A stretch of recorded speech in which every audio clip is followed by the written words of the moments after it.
I've been in churches where I could not worship because the man of God said worship time is over. It's time for me to speak, or it's time to move on. But if the presence of God is there, why? This is where How Tight Your Bet said, man, it all wraps around. Why is it that there's so much pride in the man of God? Why is there so much pride in these leaders and pastors that they must be the show? They must be the reason you came. You came to hear me. I need to teach. I need to preach. Why is that a thing? Let's check out this clip. I don't want to share too much. We're going to talk about it after.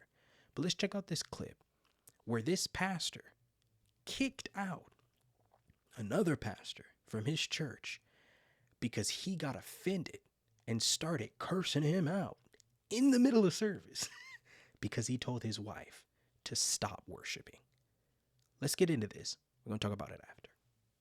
You, whenever you have a service, I didn't say she had to stop worshiping God. You did, and don't worry about it. What I said was this. What I said was this. When you have a service, we want to make sure we start on time. One, that we don't have to rush the man or woman of God. Okay, so let me finish talking in my house. I don't give a damn about your house. God bless you, sir. That's not how you order. Like I And said, that's not protocol. God bless you, Trust and sir. believe me, I know it. God bless you, sir. There are souls that are still here trying to be free. And I didn't say that she didn't have to stop I don't give a worshiping, damn about no praising damn God. time limit. God bless you, sir. Who are you to tell God he can't do what he got to do? God bless you, sir. We thank you for coming. When you leave out, please watch out for the step. God bless you. In this church. Because that don't make no damn sense. God bless And you a you. bishop in the Lord's church? Here's the style, man. God bless you. Don't put your hands on my shit. God bless you. Now, I know some people are probably going to say, he shouldn't be speaking that way in that manner. And I understand, but that goes back to my point of how I said, bro, we're all not perfect. We're all sinners. We all make mistakes, and we can get frustrated to the point of going off like this and having to curse, man, and having to use what Tim Ross would call strong language. I understand his position because you can get so frustrated, and he was making good points. If you couldn't really catch on what was happening before that clip right there, what you saw, the meat and potatoes, his wife, the gentleman that was cussing and asked to leave, his wife was praising and worshiping. Now, the pastor says that he didn't tell her to stop worshiping, but indirectly, I would say he did, because you didn't use the word stop worshiping, because, I mean, no one would say such a thing like that in that position unless you're completely narcissistic. But you do the thing that most ministers and leaders would do, where they just cut everything down and just have to move on into the service. And if people continue to worship, they'll say, all right, we got to move on. We got to move on. Because as he was trying to explain to him, he's like, I encourage you that when you have your own church, you understand that there's a time limit, because you need to hear the man of God preach. Make sure that there's time for the word to go forth.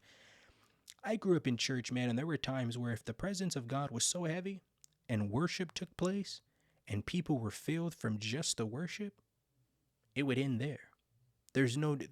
Worship is also communication with God. It is also a way in which we can develop a relationship with God, is in worship, because God is a spirit, and they that worship him must worship him in spirit and in truth. So worship is powerful. So that's his frustration, man, cutting that down. And this is even in some of the smaller churches. I know in the mega churches, it's a big ordeal because it's a bigger organization at that point. But it's even happening in some of the smaller churches. And it's just sad, because I think that it is very, it's the word I'm looking for. I think it's belittling, for lack of better words, for that pastor to just continue, God bless you, sir, God bless you, sir, God bless you, sir. I mean, there was real frustration. There was really something happening there. And I think that most people know how to behave themselves in church. So for this gentleman here, even he was in the pulpit, so he's obviously probably a minister at that church. Even that gentleman to behave the way that he behaved and get to that point, it's like, I don't know, man. And I've seen that too many times. I've seen this where this has happened, where, pastors, that you can't really say anything to them. You can't get anything through to them. It's like they don't want to hear anything you have to say, because they know everything that they need to know already. It's very interesting, man. It's very interesting to me. I think that we definitely need a complete change, a complete shift.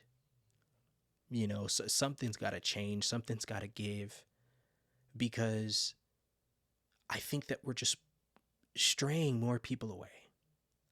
I don't think that people are really being taught and really understanding the true message of Jesus Christ, about his sufficient grace, his mercy. These are things that people need, but we're not talking about them.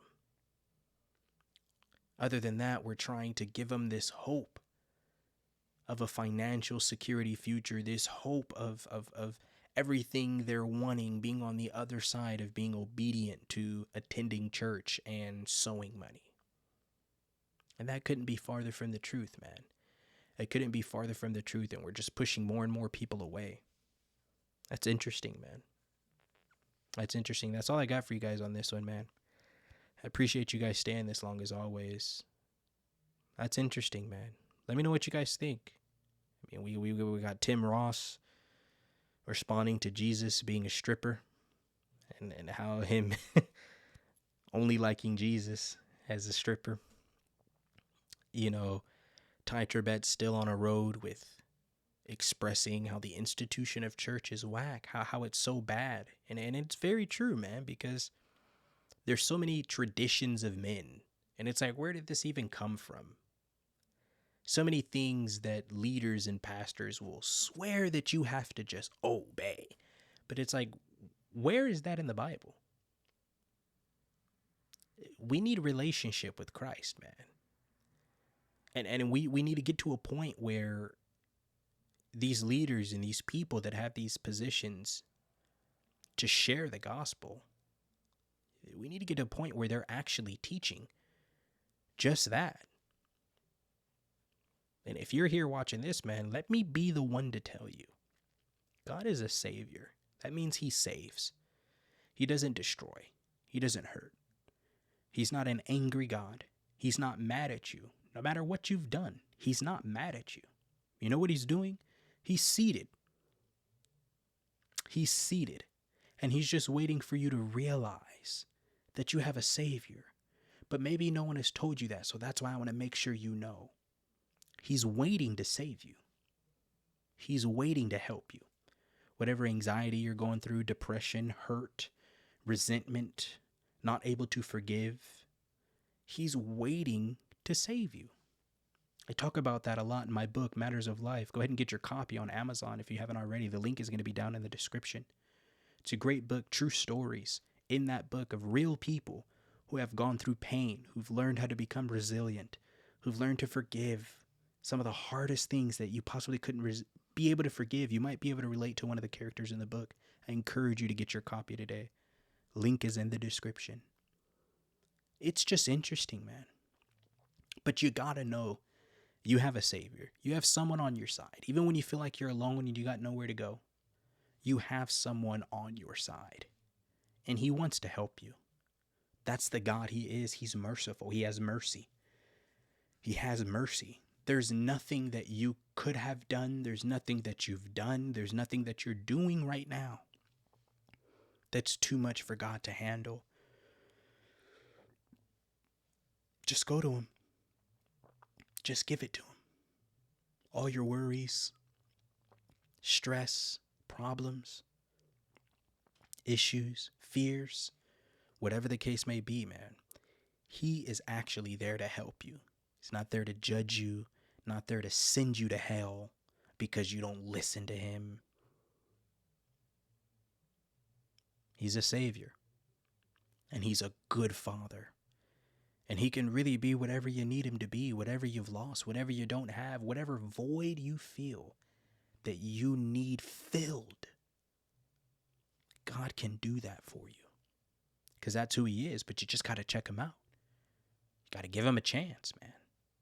Give him a conversation. It's in the quiet of your own home by yourself, man.